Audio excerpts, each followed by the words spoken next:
Dear team, welcome to Dream Beyond Training Academy. இன்னைக்கு நம்மளோட topic retrenchment. Friends வணக்கம்.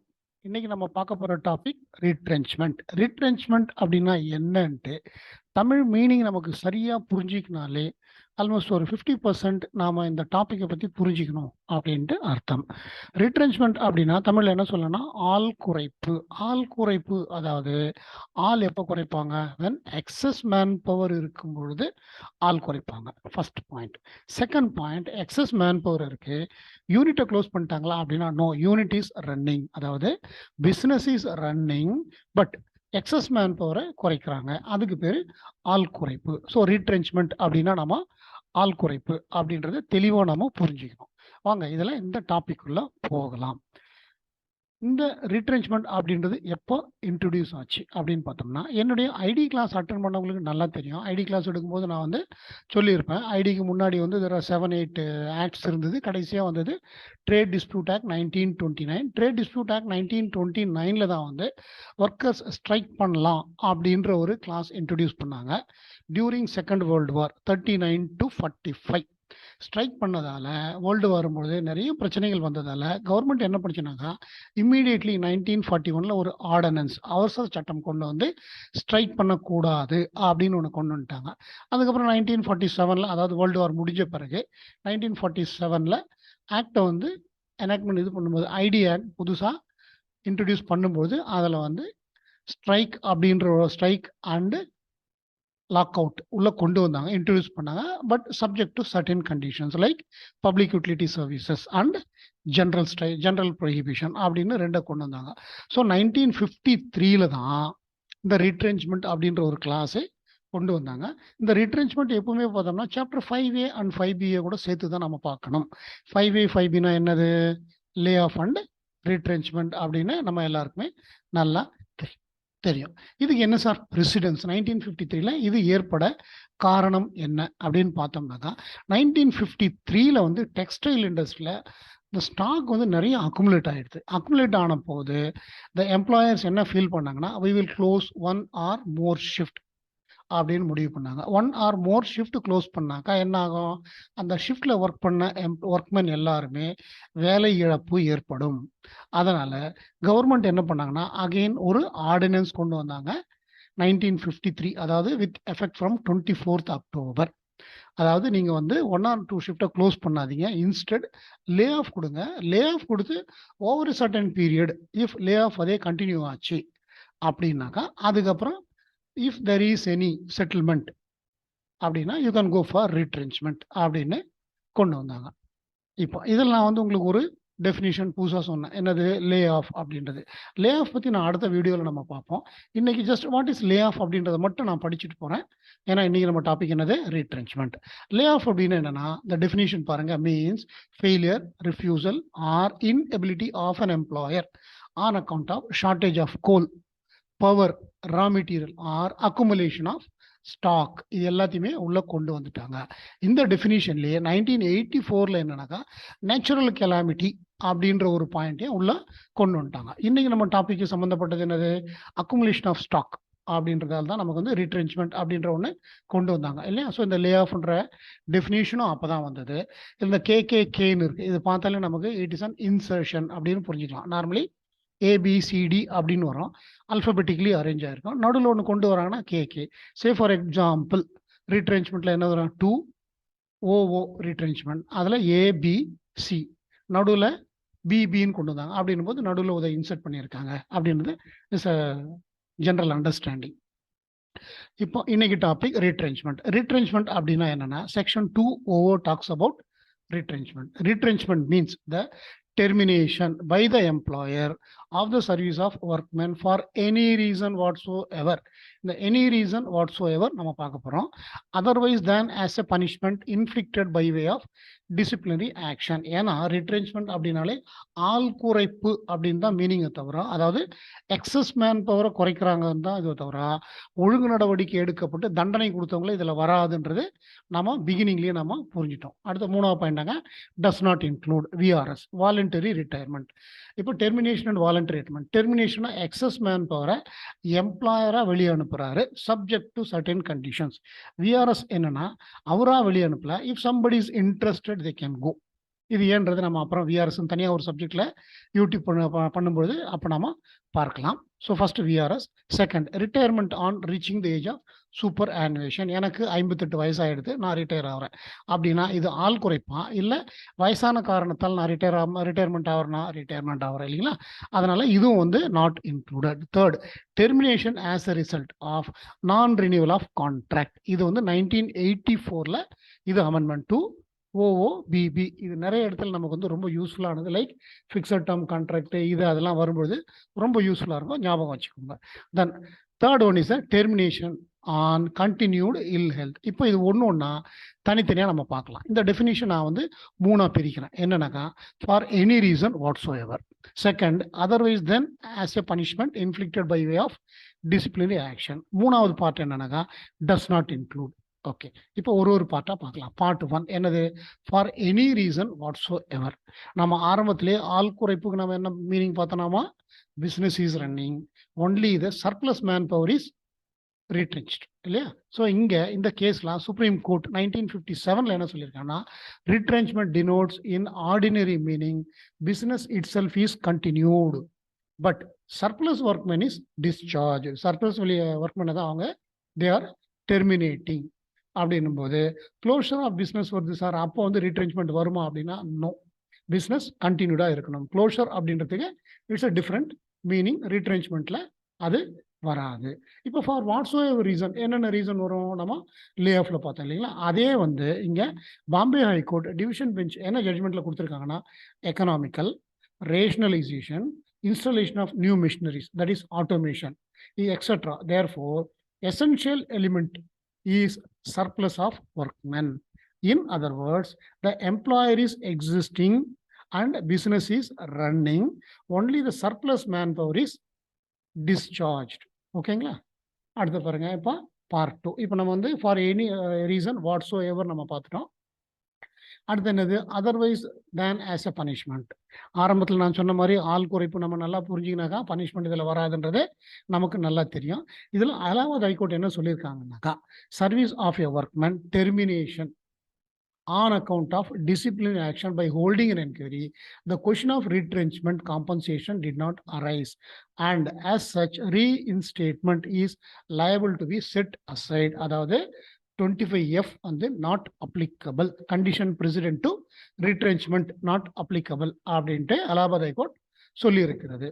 Part 3 does not include. Does not இன்க்ளூட்ல நாம வந்து ஒரு 3 பாயிண்ட் பார்த்தோம்.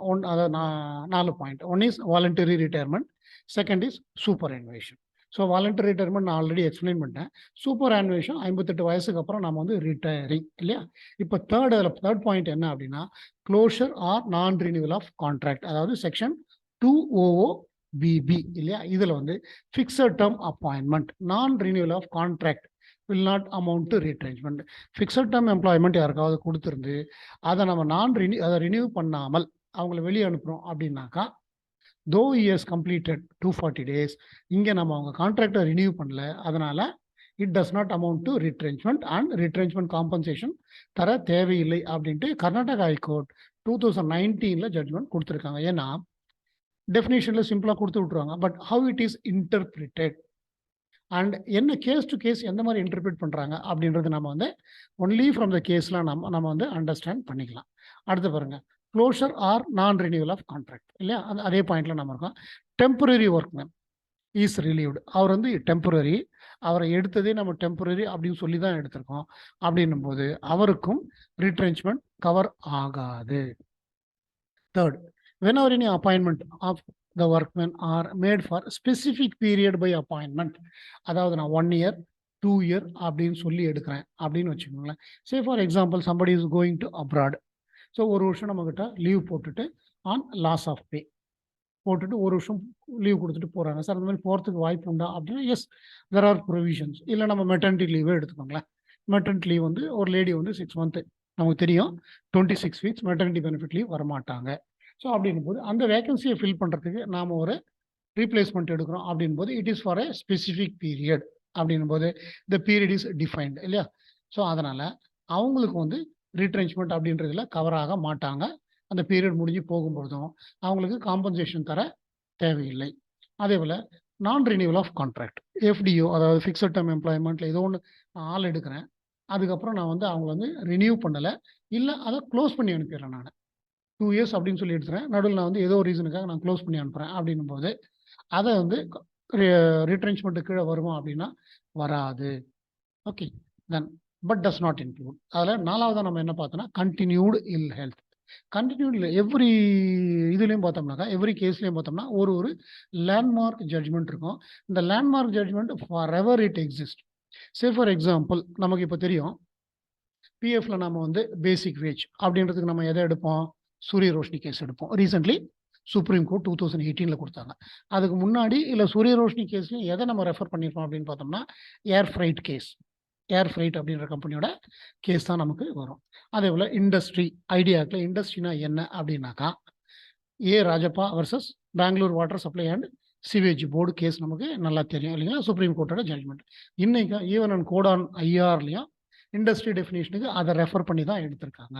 அந்த மாதிரி கண்டினியூடு இல் ஹெல்த் அப்படின்றது நம்ம எல்லாருமே ஒரு தவறான ஒரு அண்டர்ஸ்டாண்டிங்கில் இருக்கோம். சார் கண்டினியூடு இல் ஹெல்த், ஒருத்தன் அடிக்கடி லீவ் போடுறான் சார், ஒரு மாதம் வரான், நடுவில் 10 நாள் லீவ் போட்டு போயிடுறான், திரும்ப ஒரு வாரம் வரான், வரல அப்படின் போது கண்டினியூடு இல் ஹெல்த்தில் அவனை வந்து நாம் டெர்மினேட் பண்ணலாமா அப்படின்ற ஒரு கேள்வி வந்து எல்லாருக்குமே ஒரு இது வரும். எல்லா ஹெச்ஆருமே நினைப்பாங்க, அடிக்கடி மெடிக்கல் லீவ் போட்டுன்னு நான் உன்னை வந்து வெளியே அனுப்பிடுவேன் அப்படின்ட்டு. ஸோ அதுக்கான landmark judgement Anand Bihari case, supreme court அப்படின்னு சொல்லுவோம் 1991. இது வந்து ஒரு டிரைவர் வந்து டிஃபெக்டிவ் ஐசைட், அதாவது அவருக்கு வந்து கலர் பிளைண்ட்னஸ் வந்துடுது. கலர் பிளைண்ட்னஸ் வந்தாக்கா அதுக்கப்புறம் அது மாறுறதுக்கான வாய்ப்புகள் கம்மி. அவரை வந்து வெளியே அனுப்புனாங்க. He was terminated. ஸோ அதை வந்து supreme court held termination of a driver for defective eyesight வந்து is not a retrenchment, continued ill health but does not include கிளாஸில் வருது அப்படின்னு போட்டாங்க. செகண்ட் இது பார்த்தீங்கன்னாக்கா கண்டினியூடு இல் ஹெல்த் அப்படின்றதுக்கு நம்ம எப்படி டிஃபைன் பண்ணலாம் சார் அப்படின்னு பார்த்தோம்னாக்கா, குவாஹாட்டி ஹைகோர்ட் என்ன சொல்லியிருந்தா, it should be sufficiently long duration as well as continuous, தொடர்ந்து இருக்க வேண்டும், இன்டர்மிட்டன்டாக இருக்கக்கூடாது, and sufficiently long duration. What is sufficiently long duration? What is the duration sir? 1 month, 2 month, 6 month, 1 year, எத்தனை நம்பர் ஆஃப் டேஸ் அப்படின்றது again subject to debate. But இந்த கேஸ்ல என்ன சொல்லுங்க, sufficient duration as well as கண்டினியூஸாக இருக்கணும், இன்டர்மிட்டண்ட்டாக இருக்கக்கூடாது. அப்படி கண்டினியூஸாக இருந்தது ஃபார் ஏ லாங்கர் டியூரேஷன்னா அது வந்து அகைன் டஸ் நாட் இன்க்ளூடு கிளாஸில் you can send him out or you can terminate is employment. Okay, இப்போ நான் வந்து யாரெல்லாம் வந்து ரிட்ரென்ச்மெண்ட்டில் அனுப்பலாம், யாரை அனுப்பக்கூடாது அப்படின்றத நம்ம பார்த்துட்டோம். இப்போ ரிட்ரென்ச்மெண்ட் அனுப்பும்போது அவங்களுக்கு ஏதாவது ஒரு நோட்டீஸ் சர்வ் பண்ணணும் இல்லைங்களா? இந்த நோட்டீஸ் வந்து எப்படி சார், நான் ஒரு 10 பேர் அனுப்புகிறேன், 10 பேருக்கு நோட்டீஸ் போர்டில் போட்டேன், அது போதுமா அப்படின்னு கேட்டாங்க. No. Orissa high court and Bombay high court 2 ஹைகோர்ட்டுமே என்ன சொல்லியிருக்குன்னா, ரிட்ரென்ச்மெண்ட் நோட்டீஸ் வந்து டு பி சர்வ்டு இண்டிவிஜுவலி, ஒவ்வொருத்தருக்கும் தனித்தனியாக தர வேண்டும். நோட்டீஸ் போர்டில் போட்டேன் சார் அப்படின்னு சொன்னால் அது செல்லாது. அதே போல் what is the condition precedent? Okay, நான் தனித்தனியாக கொடுத்துட்டேன் சார், கொடுத்துட்டு அவங்களை வந்து ரீட்ரென்ச்மெண்ட் பண்ண போகிறேன் அப்படின்னா, இஃப் சாப்டர் 5A என்ன சொல்லுது, 51 to 100 எம்ப்ளாயீஸ் அப்படின்னும் போது பர்மிஷன் வாங்க தேவையில்லை, but information to be necessary இல்லையா? இன்ஃபர்மேஷன் அப்ராப்ரியேட் கவர்மெண்ட்டுக்கு கொடுக்க வேண்டும். அங்கே என்ன சொல்கிறாங்க அப்படின்னா, section 25F condition precedent to ரீட்ரென்ச்மெண்ட்டில் 1 month நோட்டீஸ் கொடுத்து அந்த 1 month நோட்டீஸ் பீரியட் கம்ப்ளீட் ஆகணும். Or in lieu of such notice period you pay the wage and send them on retrenchment. Second point என்னன்னா, workman has been paid, அதாவது every completed இயருக்கு 15 days average pay and in excess of 6 months இருந்தால் அது வந்து to be counted as 1 year அப்படின்னு. இது second point. Third point என்ன சொல்லுதுன்னா, notice in the prescribed manner to be served to the appropriate government. Notice serve பண்ணு தான் சொல்றாங்களே தவிர it is not permission to be obtained அப்படின்னு சொல்லலை. என்னென்ன இது ஃபார்ம் கொடுக்கணும் அப்படின்னா, செக்ஷன் 25Fல வந்து form R under rule number 61, Tamil Nadu industrial dispute act 1958 நான் பேசுகிறேன், அண்டர் ரூல் 61 ஃபார்ம் ஆர் கொடுக்கணும். ஓகே, இதுலேயே மோர் தென் 100 அப்படின்னும் பொழுது என்னன்னாக்கா சாப்டர் 5B இஸ் அப்ளிகபிள். 5Bல மோர் தென் 100 இருக்குன்னா we need to take prior permission from the government. Prior permission form R1 apply பண்ணி ப்ரியர் பர்மிஷன் வாங்கணும். பர்மிஷன் வாங்கின பிறகு இண்டிவிஜுவலி நோட்டீஸ் சர்வ் பண்ணணும். 3 மந்த் நோட்டீஸ் சர்வ் பண்ணி 3 மந்த் கம்ப்ளீட் பண்ண பிறகு தான் அவங்கள ரீட்ரென்ச்மெண்ட் பண்ணலாம். Or in lieu of such notice period 3 மாதம் சம்பளத்தை கொடுத்து அவங்கள அனுப்பலாம். மூன்றாவது பாயிண்ட், notice in prescribed manners to be serve to the workman simultaneously. சைமல்டேனியஸ்லாம் கூடவே individually the notice is to be served அப்படின்ட்டு ரூலும் சொல்லுது, ஆக்டும் சொல்கிறது. ஓகே, சால்வ் பண்ணியாச்சு. Who are all eligible for the retrenchment compensation under 25F or 25N அப்படின்னு பார்த்தோம்னா, continuous service, அதாவது employed in any industry who has been in continuous service for not less than 1 year அப்படின்னு சொல்லுவோம். Okay, not less than 1 year இருந்தாங்க அவங்களுக்கு வந்து retrenchment compensation கொடுக்கணும். 1 இயருக்கு கம்மியாக இருந்தால் அவங்களுக்கு தர தேவையில்லை. இந்த 1 year இருந்த அப்படின்றது the burden of proof யாருக்கு அப்படின்னு பார்த்தோம்னா, initially the burden of proof lies with the workman. அதுக்கப்புறம் அவர் வந்து சப்போஸ் அவர் வந்து சார் எங்கிட்ட எதுவும் இல்லை, ஏன்னா அட்டண்டன்ஸ் யார் மெயின்டைன் பண்ணுறது, நம்ம மெயின்டைன் பண்ணுறோம் இல்லைங்களா. ஓகே, நீங்கள் வவுச்சர் பேமெண்ட்டு கொடுக்குறீங்க, இந்த மாதிரிலாம் பண்ணுறீங்க அப்படின்போது அவர்கிட்ட எந்த இதுவும் இல்லை அப்படின்னும்போது அவர் வந்து ஒரு அஃபிடாவிட் ஃபைல் பண்ணிட்டாரு அப்படின்னும்போது the burden is shifted to the management to disprove இவர் வேலை செய்யவில்லை அப்படின்ட்டு அட்டண்டன்ஸ் ரெஜிஸ்டர், அதாவது மஸ்டர் ரோல் இல்லை நம்முடைய ஃபார்ம் 25B நம்மக்கிட்ட என்ன இருக்கோ எல்லாத்தையும் காட்டி அவர் ஒர்க் 240 days ஒர்க் பண்ணலன்னு ப்ரூவ் பண்ண வேண்டும்.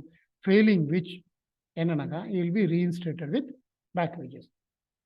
ஓகே, நம்ம அனுப்புகிறோம். 25F கம்ப்ளை பண்ணால் போதுமா அப்படின்னா, 25G and H is to be complied. G என்னது, லாஸ்ட் கம் ஃபர்ஸ்ட் கோ, அதாவது லாஸ்ட் இன் ஃபர்ஸ்ட் அவுட் சொல்லுவாங்களா, லிஃபோ அப்படின்னு கம்ப்யூட்டர் டெர்மினாலஜி சொல்லுவோம். அதில் கடைசியாக வந்தவங்க தான் ஃபர்ஸ்ட்டு வந்து வெளியே அனுப்ப வேண்டும், சீனியரை வந்து கடைசியாக தான் அனுப்ப வேண்டும், 25G.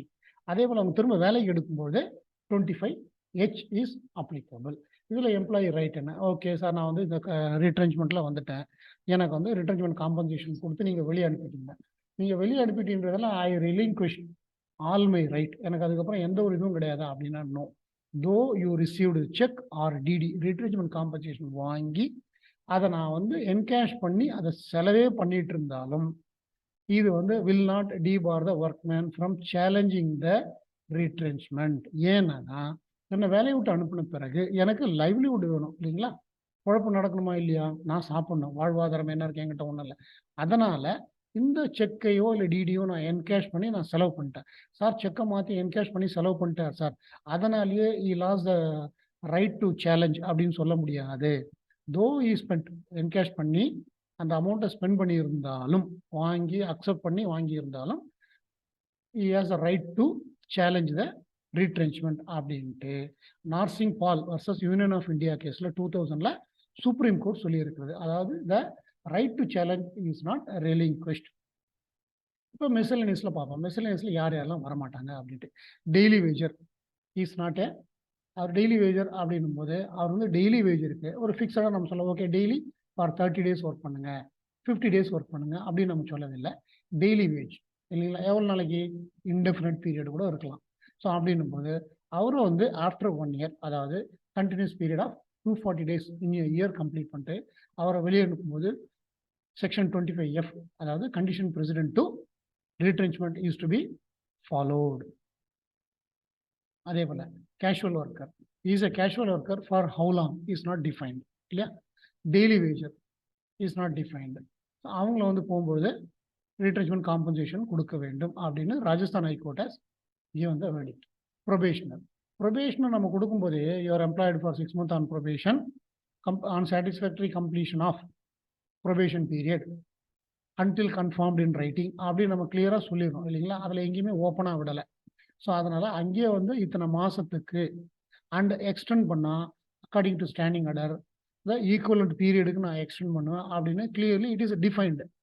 அப்படின்போது இஸ் சம்திங் லைக் ஃபிக்ஸடு. அதனால் அவங்கள வெளியே அனுப்பும்போது need not to pay any retrenchment compensation unless the termination is என்னது ஸ்டிக்மேட்டிக், ஏதாவது ஒரு காரணம் கற்பித்து அனுப்பினாலும் ஒழிய எக்ஸப்ட் பர்ஃபார்மன்ஸ் தவிர வேறு எதை சொல்லி அனுப்பினாலும் அது வந்து ரீட்ரென்ச்மெண்ட் காம்பன்சேஷன் தர தேவையில்லை அப்படின்ட்டு சுப்ரீம் கோர்ட் ஜட்ஜ் கொடுத்துருக்கு. நான் கம்ப்ளைன்ஸ். நான் வந்து செக்ஷன் 25F நான் வந்து கம்ப்ளை பண்ணல. ஆர் 25F இந்த employer 25F R 25N employer comply பண்ணல அப்படின்னா the retrenchment would stand illegal resulting in reinstatement with back wage அப்படின்ட்டு 2011 கொடுத்தாங்க. அதே கண்டிஷன் தான் இன்னைக்குமா அப்படின்னா நோ, ஆட்டோமேட்டிக் அப்படின்றதே கிடையாது. இப்போ என்ன சொல்லிட்டாங்கன்னாக்கா அதோ இட் இஸ் இல்லீகல் ரீட்ரென்ச்மெண்ட், அதாவது நான் 25F இல்லை 25N கம்ப்ளை பண்ணல அப்படின்னாலும் retrenchment should not be made automatic. Hence adequate compensation was directed. அதாவது ஓவர் லாங் பீரியட் வேலை செய்யல, கொஞ்ச நாள் வேலை செய்தாரு, இல்லை நெக்ஸ்ட் 1 இயர்ல இஸ் கோயிங் டு ரிட்டையர், இந்த மாதிரி கண்டிஷன்ஸ்லாம் பார்த்துட்டு nature of employment like daily wager இல்லை வந்து பார்ட் டைம் ஒர்க்கர், ஸோ இவங்களாம் நம்ம வச்சுக்கணும் அப்படின்ட்டு அந்த மாதிரி பண்ணும்போது 25F இல்லை 25N கம்ப்ளை பண்ணல அப்படின்னா ஆட்டோமேட்டிக் ரீஇன்ஸ்டேட்மெண்ட் அப்படின்னு வராது. Even the lump sum compensation can be given அப்படின்ட்டு இப்போ ரீசென்ட்லி ஜட்ஜ்மெண்ட் வந்திருக்கு. வித் திஸ் நான் இந்த வீடியோவை க்ளோஸ் பண்ணுறேன். நெக்ஸ்ட் வீடியோ நம்ம வந்து லே ஆஃப் அப்படின்றது என்ன ஒரு டீட்டெயில்டு எக்ஸ்பிளனேஷனோட நம்ம பார்க்கலாம். டில் தென் பை பாய்.